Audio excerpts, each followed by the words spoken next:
Perhaps 1 in 3 high school students in America fails to graduate. We really don't know. Joy Berry served as a teacher and principal in some of New York City's toughest schools.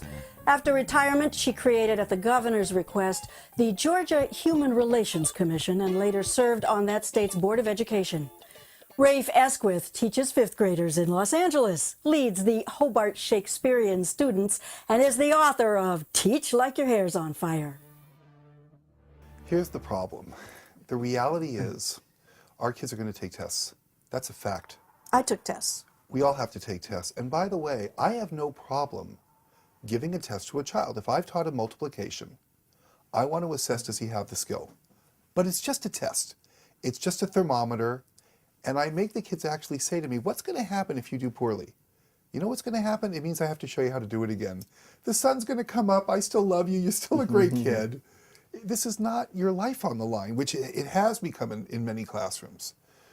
Because we're going to take tests, I do train my children how to attack tests. The thinking behind a test, how they put together trapped answers, and often wrong answers that commonly come into a kid's head are going to be on that test. And the kids become detectives. They start to look at the test and have fun with it, going, oh, I know why they put that there. They want me to go there. And it becomes fun.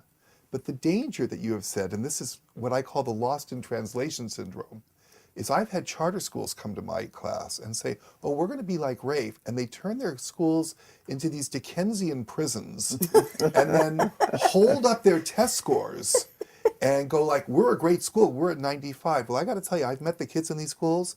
These kids are sad, they're scared, and most important of all, when they go into the world, they can't function. Which is not Rafe's kids. No, and then when they say, hey, we're like Rafe, I just, talk about hair on fire, it's like pulling your hair out. Why do they say that? What is it they think that they're doing that they clearly have missed the mark? They're looking for the shortcut.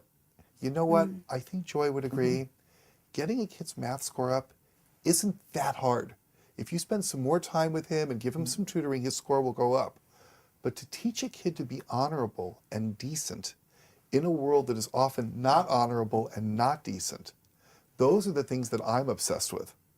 And I think the fact that I take some of the pressure off of testing is one of the reasons my students do so well, because they're not scared when they're taking the tests. Actually, you were teaching the principles, the basic principles of understanding what it's all about. Parents pay for youngsters to get coaching, to pass tests, to get higher scores on tests, but that does nothing for the whole child, nothing for the full ability or the transferability of the information that they have gained. And unfortunately, we're looking at a national picture where much of this has come down from the national government. And so many schools feel, and many parents feel, that if we don't reach a certain level in scoring, that unfortunately we have failed. Because they're all buying into that.